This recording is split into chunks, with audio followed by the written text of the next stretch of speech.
রবিবার বামুটিয়া আরডি ব্লকের অধীন দুইফানিয়া লুঙ্গাচা অ্যাসিস্ট জেবি স্কুলে এক প্রশাসনিক শিবির অনুষ্ঠিত হয়। মুখ্যমন্ত্রী ড মানিক সাহা এই শিবিরে আনুষ্ঠানিক উদ্বোধন করে।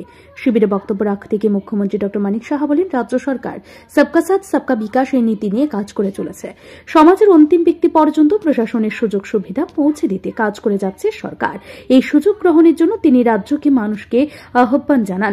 পাশাপাশি তিনি বলেন, সরকার দল মতের ঊর্ধ্বে উঠেই কাজ করছে। আগেকার সরকারের মতো দলীয় অফিস থেকে বেকারদের নাম পাঠানো হয় না। সরকারি চাকরি হচ্ছে অত্যন্ত স্বচ্ছতার সঙ্গে। এখনো পর্যন্ত একটি চাকরিকে চ্যালেঞ্জ করে মামলা হয়নি আদালতে।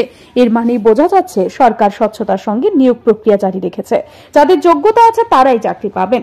কৃষকদের আয় বৃদ্ধির জন্য সরকার একদিকে বিনামূল্যে তাদেরকে সার উন্নত মানের বীজ প্রদান করছে, সেই সঙ্গে তাদেরকে কৃষি যন্ত্রপাতি প্রদান করা হচ্ছে এবং কিছু জায়গায় প্রায় 100% তার স্যাচুরেশন পয়েন্ট হয়েছে।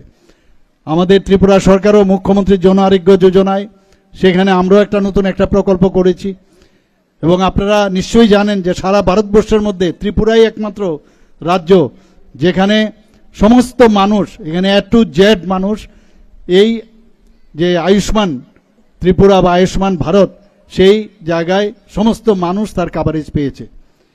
বন্ধুগণ, প্রাণী সম্পদ এবং মৎস্য এবং নগর পরিকাঠামো এবং স্কিল ডেভেলপমেন্টের জন্য আমরা চেষ্টা করছি। মুখ্যমন্ত্রী প্রাণী সম্পদ বিকাশ যোজনা, মুখ্যমন্ত্রী মৎস্য বিকাশ যোজনা, মুখ্যমন্ত্রী নগর উন্নয়ন প্রকল্প, সেইগুলো আমরা বাস্তবায়ন করছি।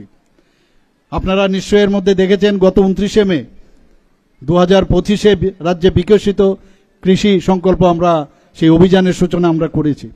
আমাদের টার্গেট ছিল 1,72,000 অধিক কৃষকদের কাছে পৌঁছে যাওয়া এবং সেইভাবে কিন্তু আমরা প্রায় এর থেকে বেশি হবে। আমার কাছে যা রিপোর্ট আমাদের মাননীয় কৃষিমন্ত্রী আমাকে বলেছেন যে এর থেকেও আমরা বেশি আমরা যাচ্ছি, হয়ে যাবে সেই জায়গায়। 864টি গ্রাম পঞ্চায়েত এবং ভিলেজ কমিটিতে আমাদের এই যে কৃষি সংকল্প অভিযান চলেছে এবং সেখানে তাদের যেসব সুযোগ সুবিধা দেওয়া সেইগুলো তাদের কাছে পৌঁছে দিচ্ছে।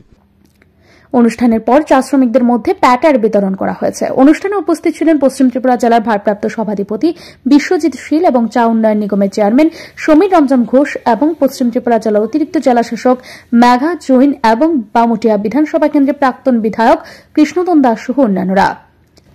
ব্যুরো রিপোর্ট, ঋদ্ধি নেটওয়ার্ক।